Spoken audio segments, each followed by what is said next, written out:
Hey, you guys, this is Josh and Carolyn with Homesteading Family, and welcome to this week's episode of the Pantry Chat Food for Thought. This week, we are going to be talking about the basics of dehydrating food for preservation.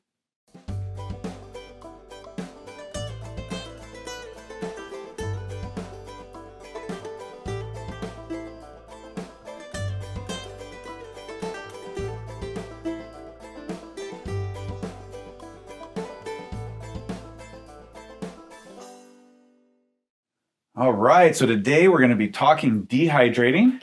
Yeah, I'm really excited about this because dehydrating is such a great method for getting food on your shelf, filling up the pantry. And I love having multiple methods of filling the pantry because, as you know, when harvest season rolls around, you might have your canners running and running and running. There's only so much you can can in a day. So I love having optional methods, other methods, and dehydrating is a great one. Absolutely, and it's just nice to have some variety, and there's just, different uses for those foods too. Yeah. I love the dehydrating because I backpack some of that with kids and hunting, and that's great. And hey, you guys, we are right in the middle of a series on kind of preservation 101 and taking you through some of the basics in a good level of detail of a lot of different preservation methods. We've already done canning and fermenting. Yes. This week we're on dehydrating. Yeah. And I think we're covering root cellaring coming up. Yes. And I'm not sure about anything else yet, but this is a good, fun series. So Yeah. go back and check out the other ones if you haven't seen it.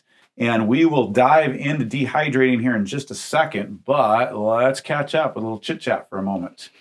How are you? There's some stuff going on right now. Yeah, there's a lot of stuff going on in the backdrop. And, great grandma Jeanie came to live with us about 6-7 weeks ago now. About 6-7 weeks ago. And if you guys remember, she has visited off and on. We just did a flashback to a video we did with her last year. Grandma was born in Abilene, Texas during the Great Depression. She lived through the Dust Bowl. 1928. Let me tell you, it's funny when you start writing 28 on birth dates for people because we're in 20. Yeah. And 28 from the century ago. I mean, that's a long life, it's well lived. It really is. And she has done a lot.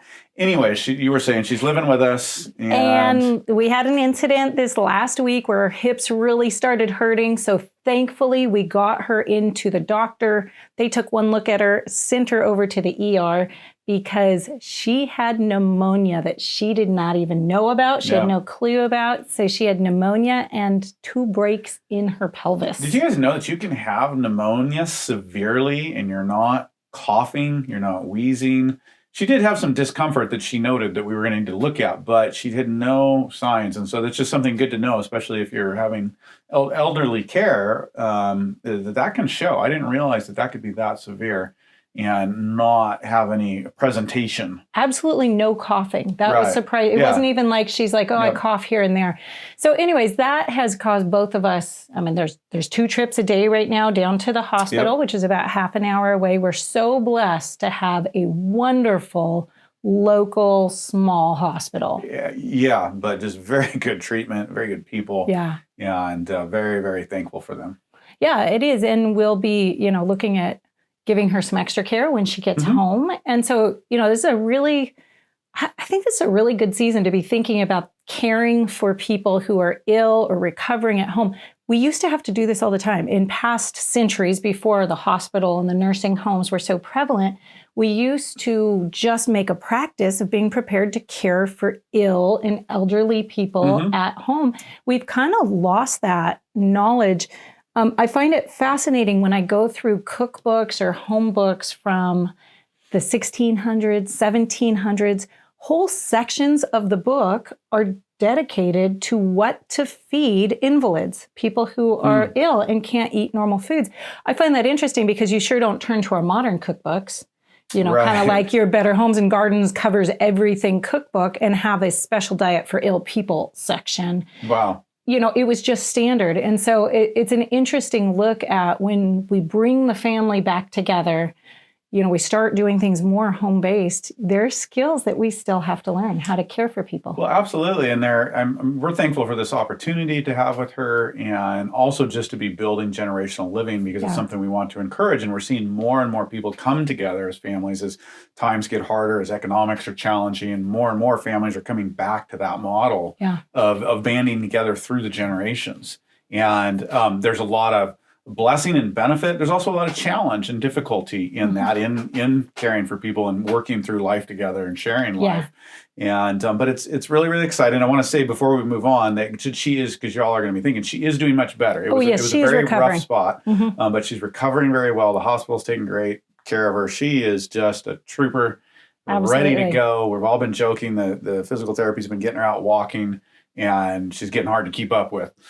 She just about wants to get out there and run. So she's just got a real passion for life. And that's why she's done so well through so many things, because she just loves to live. She is very hardy. She just bounces back. And she was in the hospital singing the other day and just having a blast with a man who came through with a guitar singing hymns.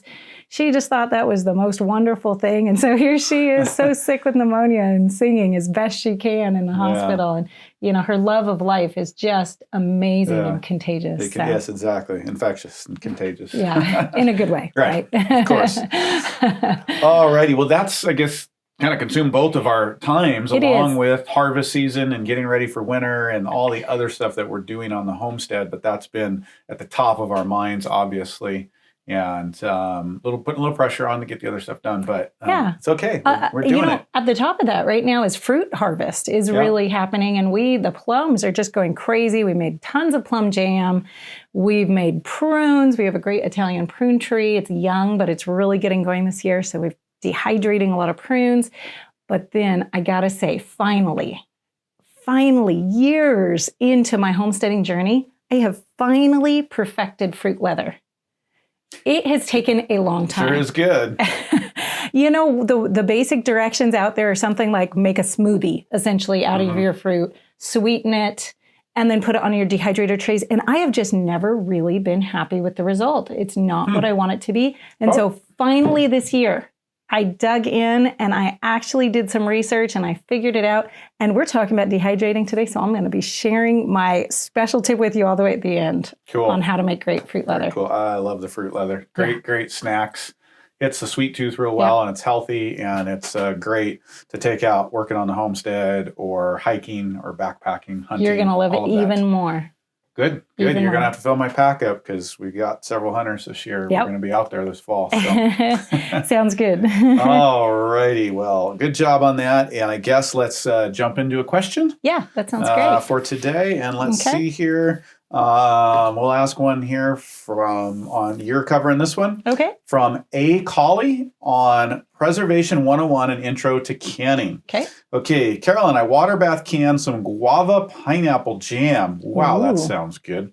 And that's my commentary. And all was fine until I noticed one jar grew mold and popped open, and one of the other jars were popped up too. What could have gone wrong? This has now scared me to can. Okay, that's a really good question. And I can't tell you exactly what went wrong because I can't sit here and ask you questions and work through this. But there are a few things that you need to consider and that could have gone wrong. Number one, did you use an approved recipe? That's something, or a recipe using, the latest safe methods. You can do a little bit of recipe creation in canning as long as you're using the very, very safe methods. That's the first thing to consider. Second thing that I would guess happened, assuming that you were using correct methods. So you actually did a boiling water bath canning on that. You didn't just open kettle it, and turn it upside down on the counter or something like that. But assuming you actually canned it in a boiling water bath, was your headspace correct? Because if your headspace was not correct, that's that air space at the top of the jar, the space between the top of the food and the lid inside your jar. If that's not correct, it can cause you not to get a proper vacuum seal in your jar. The other thing to check is, did your jars have any nicks in the rim? Having a failed jam is not nearly as dangerous as having vegetables or some low acid food fails. Botulism cannot live in that high acid environment of a jam of fruits like that. So that's why using that approved recipe is so important, because if you know it's high acid, then you've got some mold. It's not like it was deadly. you know, you don't want somebody who has a compromised immune system consuming anything like that. But there wasn't going to be botulism in that. So you can take a deep breath and not worry so much because that is that high acid food. But my guess is going to be that your headspace was incorrect on that. So double check that next time. Very cool. Thanks for that question, Collie. Okay. All right. Well, let's dive in. As usual, we've got a lot to cover.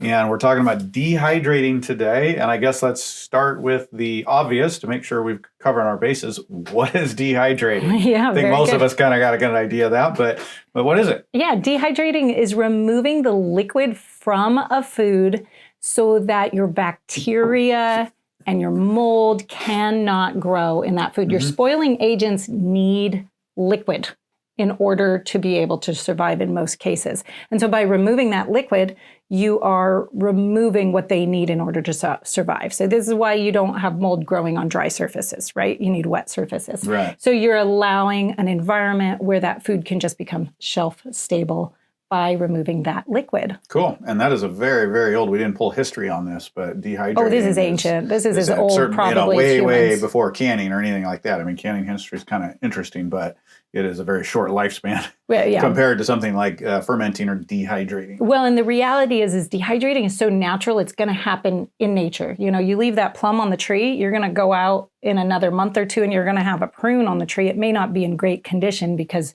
it might have heated and cooled and everything, but it's going to dry all by itself in nature. So it's a very, very natural process. Yeah, cool. And I imagine we'll probably talk about this, but it's going to do a little better at preserving the nutrient in the food.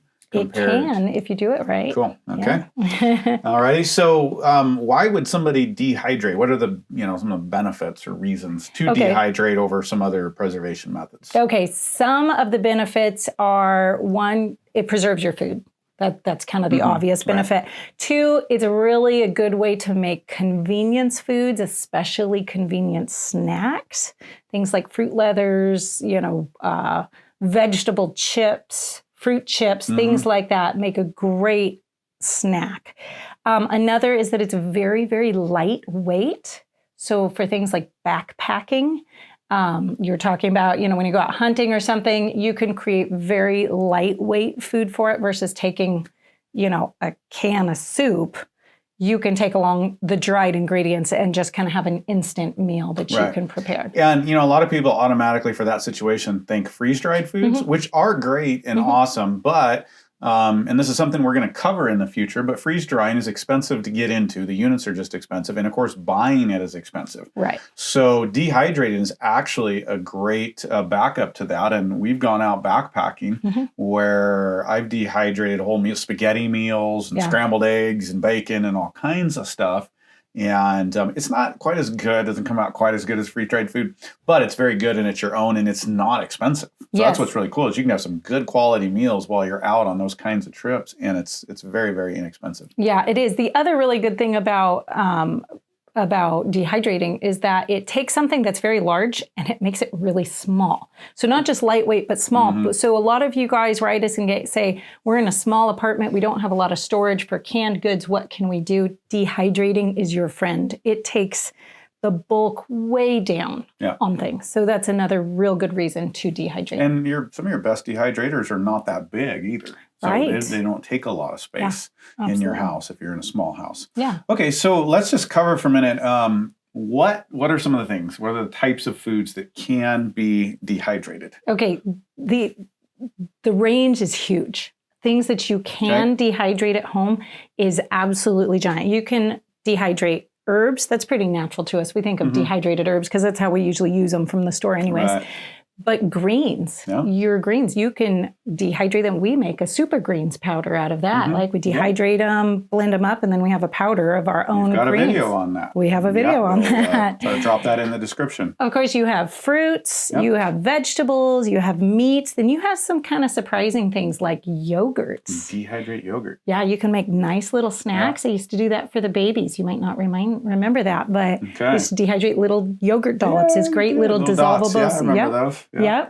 broths. Now you can that's actually interesting. make I mean, your I own bouillon remember powder. the bouillon cubes that my mom used to use, and my grandma, which would be dehydrated broth. Right. And you do it in a powder more probably for home use. Or you can actually even do it in a really thick paste, powder or paste. And that's one I haven't gotten into as much as I want. I hope to really experiment with that this winter, because that would be a great way to do a big batch and then have like your instant soup. Do you think that's like the benefits of that? Because I know you can a lot of broth. So in the wintertime, you can add that to rice, quick chicken soup, whatever. Right. You can a lot. What do you think would be, like, would there be a benefit to dehydrating over canning the broth? Well, one is especially if you want to take it somewhere. So if you want to go out and have a vegetable soup, while you're out hunting.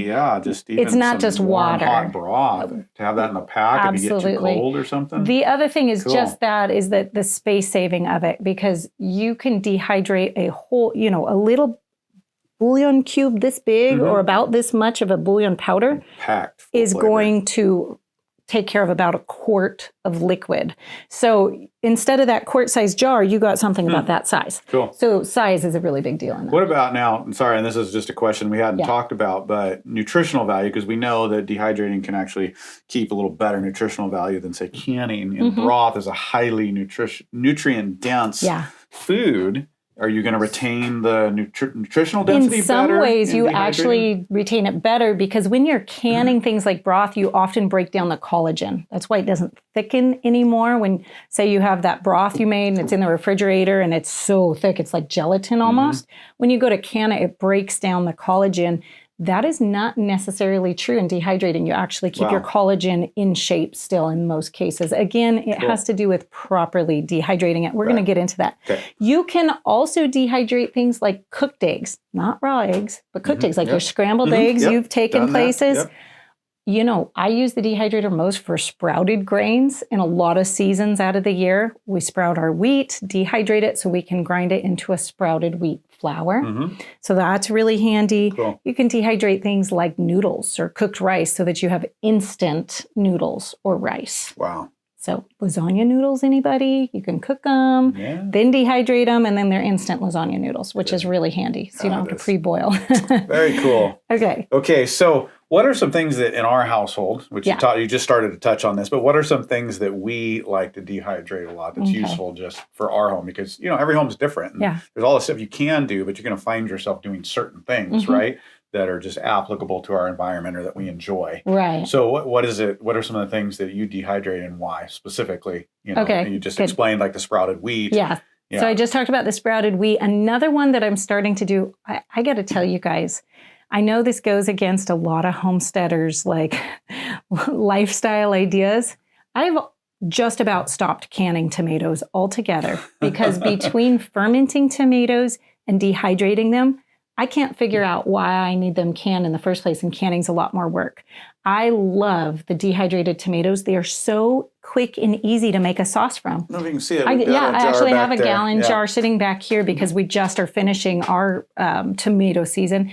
And again, you can fill up a whole lot of jars, especially for our family, and take up a lot of shelf space for enough tomatoes to get us through the winter. Yeah. Whereas dehydrated, I can that is like half a bushel of tomatoes in that gallon-sized jar. Yeah. And it's going to rehydrate to that too. And so cool. I really like that. Of course, apples. We got to have apples. Yep. Then the fruit leather. Now even more fruit leather. We're going to be doing a lot of fruit leather. We got a lot of people dreaming of different flavors of fruit leather. That tip is coming at the end. Hash browns is another one that I really like. Amish breakfast casserole is really popular. A lot of you guys have enjoyed that recipe. That's one of my favorite. I'll give you the link in the description to that recipe. But that requires hash browns, and I don't usually want to make the hash browns from scratch. So I like doing a big batch of dehydrated hash browns. It makes it super easy to use. Cool. Prunes, of course, our super greens powder, and then we are always doing herbs. Yeah. Always. Yeah. Lots of use there. Okay. Well, what are some things to stay away from that should not or cannot be dehydrated? Okay. So you have milk. Really can't be safely dehydrated at home in a dehydration unit. It can be freeze dried, but that's different, right? We've got to differentiate those two. let's see, fatty and oily foods cannot be dehydrated at home. And raw eggs are highly discouraged to be dehydrated at home, all because, well, the milk and the eggs, they can go bad faster than, they can have spoilage faster than you can dehydrate them.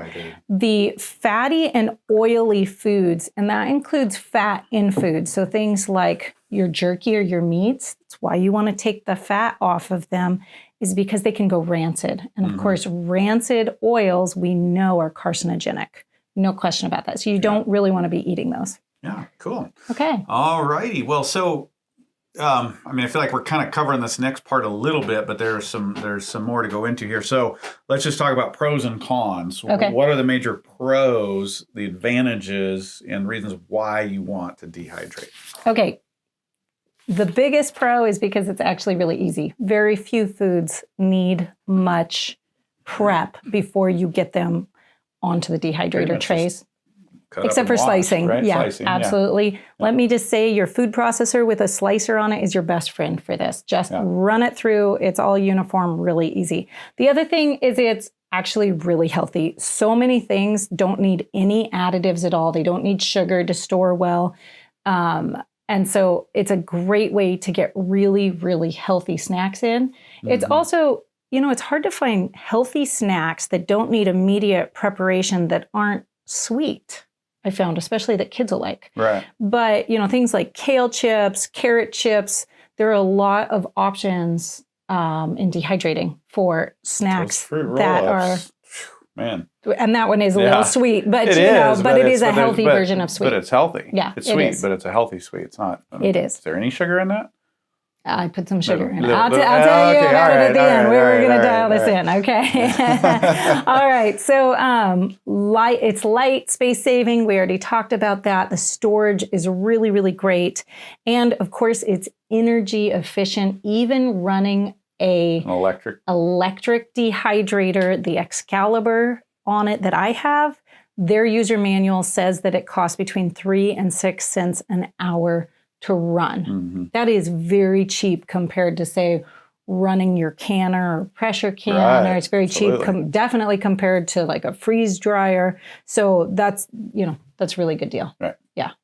Sure is. Good. And then we'll talk about a few different methods of dehydrating as well, because you don't have to do electric. I mean, if you're trying to do scale, get things done, you're going to want to, but there's other ways to do it. Right. But first, okay, so what are some of the cons? What are some of the, detriments to dehydrating or reasons or situations where you wouldn't want to dehydrate? Okay. So first of all, especially if you're using that electric dehydrator, you're limited to the amount of tray space that you have at the time. And they're not real big unless you're going to go commercial, really expensive. Yeah, you can get like full wall units. For electric ones. For electric, and that's going to be just crazy expensive. But for most home models, I have 2 9-tray Excaliburs for our family, and a lot of times they are full during harvest season, running all the time.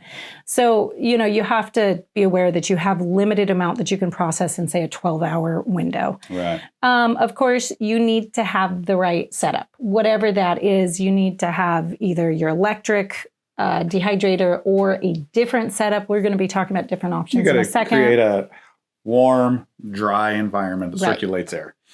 Exactly. One way or the other. Yeah. Very good. And then for some things, it changes the flavor. Yeah. I can't stand the taste of any carrot that has ever been dehydrated. I don't like that flavor.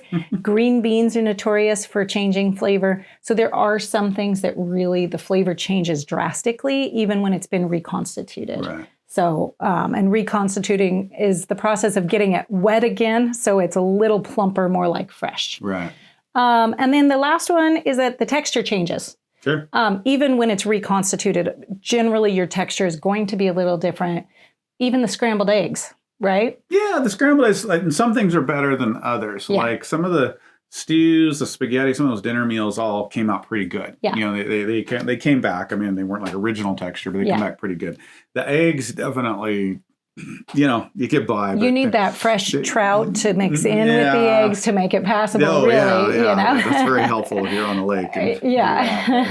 So it does change the texture and it can change the flavor. But you'll find what you like through trying different things. And that's why we all have our go-tos and our things, is you'll find the stuff that works for you and stuff that doesn't work for you. Absolutely. Like, pass on that. Yeah. Cool. Alrighty. Well, so there's a bunch of different ways to dehydrate. We're talking mostly electric here, and there's reason for that. But that's not your only option when it comes to dehydrating. Right. So let's talk a little bit. I mean, let's start with electric, since we've been at just the electric dehydrator. Yeah. So you have different grades of electric dehydrator. If you're looking at buying an electric dehydrator, I really recommend you find one with a thermostat so you can choose your temperature. That really gets you a better product in the end, and a fan so that it circulates the air all the way. Believe it or not, some don't have a fan. They just rely on heat. And that's really not as effective, and it causes a lot more work on your side. So again, I use an Excalibur. I've loved it. I've had mine for 15 years, 16, 17 years. It feels like it's about as long as I can remember. Use it as all the time and have for all those years and never once had a problem with it. So I'm just sold on them because it's been such a solid unit for us. But there, like you said, there are other situations that you can create that are going to dry food. If you live in a dry environment, you can just dry food out on your shelf in some cases. Well, and so the age old is solar. I mean, that is probably the original, way to dehydrate. And you can make that as simple as what you're saying and just setting things out, in the sun and warming them to solar, dehydrators that control airflow and monitor temperature. Yeah, and you can definitely do that. It is important to note that, though, that if it's sitting in the direct sun, you are going to be losing nutrients. Right. So a lot of times, even in solar dehydration, your best option is if you're in a warm environment and you can dry in the shade, but it has to be dry enough. In a really humid environment, you can have a really hard time getting things dry enough. That can be a real challenge. And so another option would be in the oven with just a pilot light on or just your light bulb on.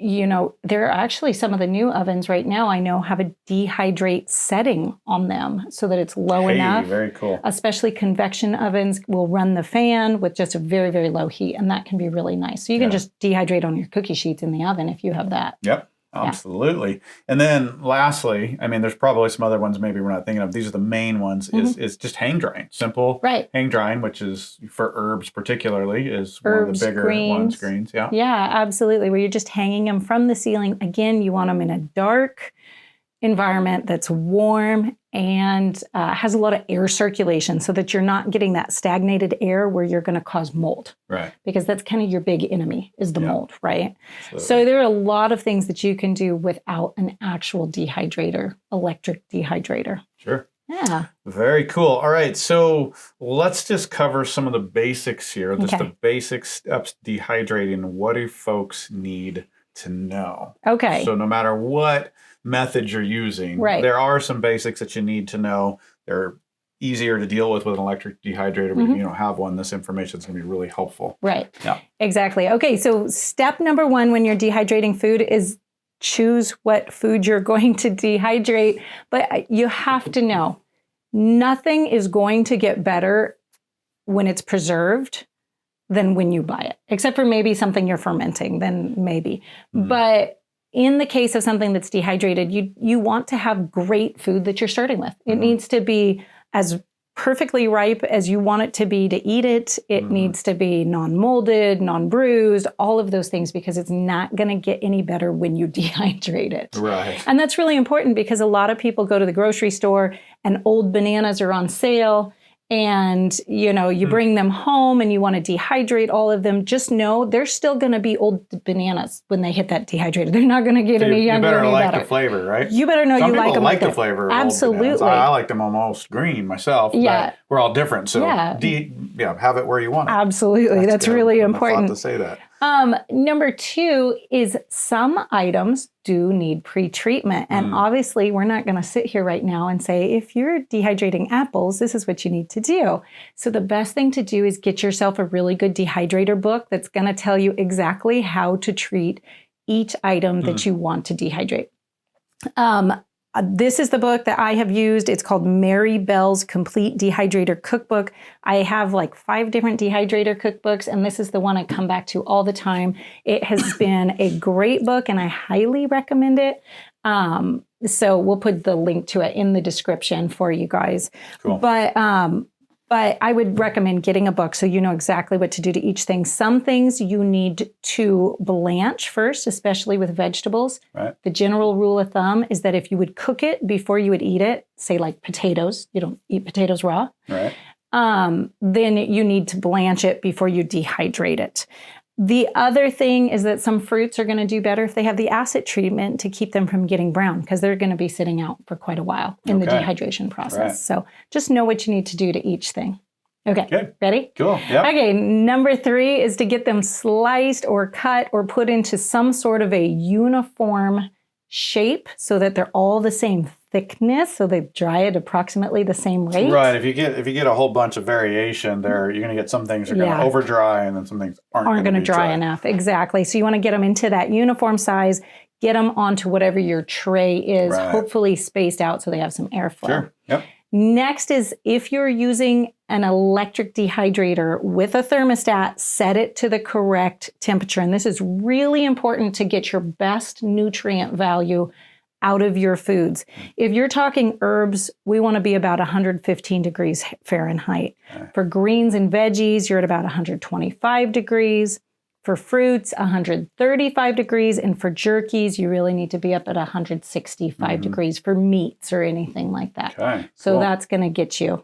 Yep.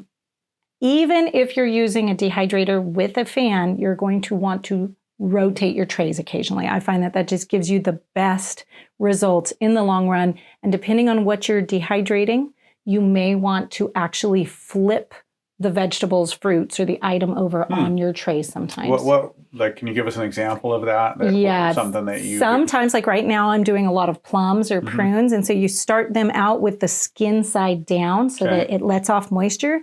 But at some point, that can end up, because the wrinkling, holding in moisture in those bottom, wrinkles. It's like a little bowl almost, right? And so you want to flip it over so that you get that. It's not always necessary, but usually you can get a better product. Yeah. Yeah. So that was step number 5. Number 6, this is where that book comes back in. Make sure you know the desired consistency or texture of the finished product that you're looking for. Some things need to be crispy to be dried properly to store for a long time. Okay. Some things need to be leathery. So you need to know your finished goal and then be checking your food. Make sure when you check food in the dehydrator, you take it out of the dehydrator, let it cool to room temperature before you check it, because that heat adds pliability. Yeah, so you got to see what it's really like. What it's really like. It's going to adjust. And then last is to store it. Once you get it done, obviously you're not going to leave it sitting out in the sun. You don't want to leave it hanging from your ceiling in the case of an herb. You want to get it into an airtight container. Some people use moisture absorbers just to be sure, desiccants, just to be sure they didn't leave any moisture in there. What I like to do is I just put it in, check it after a day, make sure there's no condensation on the inside of the jar to be sure I got it all the way dry, in which case I know it's good to sit on the shelf. And so then it's good. If you've Then done it's that good. check. Well, that's a nice little hack right there it to is. avoid how the desiccants are just another thing to buy, Yeah. throw away, take care of. So that's a nice solution. Yeah, you don't really need to do that. Cool. So, right on. So that's a good just overview Yeah. in how to dehydrate. yeah. And so now we get on to using some of those foods. So, of course, you can use a lot of them raw and in their dehydrated form, for example, the fruit leathers or the chips or the jerky. But what we seem to have forgotten in our culture a little bit is that historically, a lot of the foods that were dehydrated were reconstituted and then cooked with. And brought back. Yeah, absolutely. So the way you generally do that, let's say you've dehydrated some spinach, you want to use it in a winter soup. You're going to get that into lukewarm or room temperature water, generally for about 30 minutes before you want to add it to something hot or cook with it and reconstitute that. Reconstituting times can be anywhere from about 30 minutes to about 2 hours. But you don't want to just take your food, with the exception of herbs, you don't want to just take your dried food and dump it into your boiling soup. Yeah. that will not allow it to reconstitute properly. So you need to do it in cool, lukewarm, room temperature water first. So give us a tip. I know you're going to have one here right at the end on the fruit leathers, but give us a tip on tomatoes, because that's one you're finding yourself using more and more dehydrated. You use tomatoes in a lot, so that's one I think that you often dehydrate. Rehydrate. Yeah. Right, like you're talking about. So give us a couple tips on that, because I think people are going to like that idea that they can dehydrate tomatoes, but that's definitely one that you're going to want to dehydrate. Rehydrate. Yeah. They actually taste really good as tomato chips.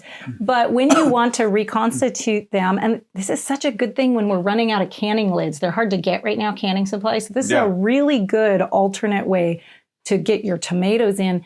I like to toss them with salt and Italian seasoning before I dehydrate them. Yeah. Dehydrate them in slices. And then when I'm ready to use them, I just take a good handful of them. And personally, if I'm going to make a sauce, I stick them right in my blender and pour room temperature water over them and let them sit there for about 10 minutes to 30 minutes. Then I just turn the blender on. Yeah. It makes a great sauce. You can add more or less water depending on if you're looking for a thick sauce, a thinner sauce. You can season it differently. You can add all sorts of things. Usually you add a little bit of honey or something if you want to make a pizza sauce out of it. Usually that's a little sweeter. Yep. You know, so it just is so usable and so easy. It only takes a few minutes to reconstitute it and just blend it right up in the blender. Very cool. Yeah. Wow. That's a great tip. And I hadn't thought about that going into this discussion. Just we know, and a lot of you know out there, how difficult it is to get canning supplies. Yeah. And so what you can do with dehydrating some of these vegetables and maximizing space and use of the supplies that you have. So that's a good pivot. It is. Right now in an environment that's a little bit challenging when it comes to preserving via canning. Very good thought. All right, so we're about to wrap up here. Final tip. And final tip that you promised about the best fruit leather. This is something you've been making for us for nearly 2 decades. And I've always been really happy with it. Okay. I didn't know until recently that you weren't liking your recipe, because we did have a season where you weren't making a whole lot, and I thought it just wasn't working out. But I didn't realize that's because there was something wasn't working the way you wanted it to. And now you've come back to this, and you've got a hack. You've got something that changes the game on fruit leathers. So tell us about it. That is added pectin. Okay. Essentially, I make a low sugar jam out of the fruit, and with the added pectin. And one, that pectin's really good for you. So it's very healthy for you. It's added fiber and stuff. But 2, it thickens it enough that you get this great texture, and it's like a store-bought fruit leather, which I grew up with the store-bought version as like the ideal treat from the grocery store. And so I've had this in my mind for years. I've been looking for that, and this just did it. So my real trick, if you use the Pomona's pectin, you can multiply that many times over, so you don't have to just make a single batch of jam, and you can make it very low sugar. You don't want a full sugar jam for this, because sugar dehydrates really slowly, so it'll leave it wet and sticky. Instead, if you have too much sugar in there. But a little bit is going to preserve your color, and you do need a little bit to mix in with that pectin. You could use honey. You could use some other things. I haven't experimented with that yet. But it makes a nice, thick, pliable leather that does not over dry and become chips. I don't like chips. Okay, so it is a great way to go. And then you just slice it up and put it in some parchment paper for storage in a bag. And it's ready to go for, lunch snacks. Wow. Whatever it is that you need it for. So. Well, what I've had so far is great, and I'm excited to be able to pull some of these out in the pack this fall. And so thanks for that. That's really, really good. It's been great hanging with you guys. We got to go, and we will see you soon. Goodbye. Bye.